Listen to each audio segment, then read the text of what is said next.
मंच पर उपस्थित आदरणीय सभापति महोदय, मेरे पार्श्व में बैठे हुए बहुत पूजनीय सन्यासी और वानप्रस्थी वृंद, मंचस्थ सभी विद्वत मंडल अतिथिगण, मुझसे पहले आपके बीच में मार्गदर्शन करके गए पूज्य पंडित नरदेव जी, सभा में विदुषी भजनोपदेशिका आदरणीय पंडिता संगीता जी और कई एक लोग जिनसे मैं परिचित हूँ, मेरे मित्र बंधु, दिल्ली से आदरणीय विजय जी आए हैं। आप सभी का अभिनंदन करते हुए आइए कुछ एक चर्चा आप लोगों के बीच में करने का प्रयास करता हूँ।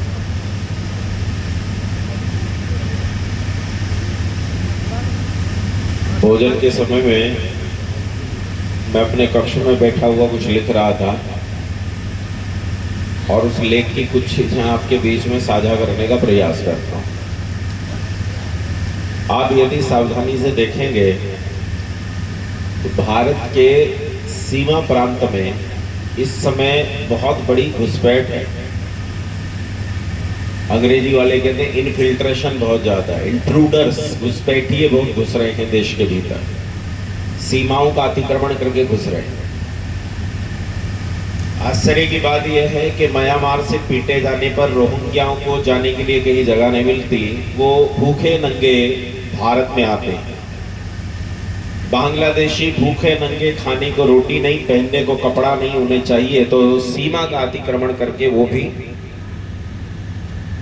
भारत के अंदर आते हैं। एक योजना में 2 करोड़ से ज्यादा घुसपैठिए बांग्लादेशी सीमा के द्वारा भीतर आते हैं। बांग्लादेशी सीमा पर जहां तारबंदी की गई है या रोकने के प्रयास किए गए हैं या बीएसएफ और दूसरे पैरामिलिट्री फोर्सेस होते हैं, वहां जमीन के नीचे से सुरंगें बनाकर आते हैं। और परिस्थिति यह है कि भारत के भीतर बसने वाली आबादी की बांग्लादेश में बसने वाली आबादी के साथ वैवाहिक संबंध है, उसके माध्यम से आते हैं।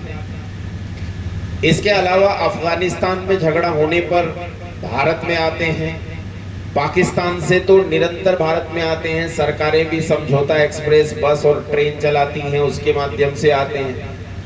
अभी पिछले दिनों जो युद्ध हुआ उसमें जब सरकार ने ये कहा कि 48 घंटे में पाकिस्तानी लोगों को भारत छोड़ना होगा, तो 83,000 से ज्यादा या लाखों महिलाएं ऐसी खड़ी हो गई जिनके पति पाकिस्तान में रहते हैं और वो भारत में रहती हैं और यही बच्चे पैदा कर रही हैं। 10-10, 11-11 बच्चों की फौज लिए भारत में रोटी खा रहे हैं, उधर तो चावल मिलता नहीं।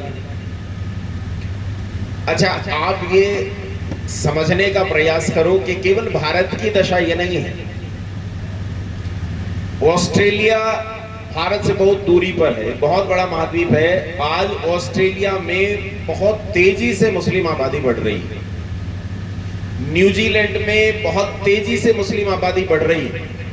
न्यूजीलैंड वो जगह है जिसे धरती का स्वर्ग कहा जाता है, उसमें बहुत तेजी से आबादी बढ़ रही है। इंग्लैंड में हालत यह है कि लंदन में जो शहर है उसमें मेयर मुसलमान के अलावा कोई बन ही नहीं सकता है और इंग्लैंड में मुसलमानों की आबादी 40% के ऊपर हो गई है। यूरोपियन कंट्रीज अपने आप को खतरे में पा रहे हैं। फ्रांस की हालत खराब है, स्पेन की हालत खराब है, इन सब देशों की हालत खराब है। अब थोड़ी सी चीज समझने का प्रयत्न करना, मुसलमान यूरोप में जा रहे हैं, इंग्लैंड में जा रहे हैं, अमेरिका में जा रहे हैं, वो माफ करना ऑस्ट्रेलिया में जा रहे हैं, न्यूजीलैंड में जा रहे हैं, भारत में आ रहे हैं। यही मुसलमान संपन्न मुस्लिम देशों में क्यों नहीं जाते?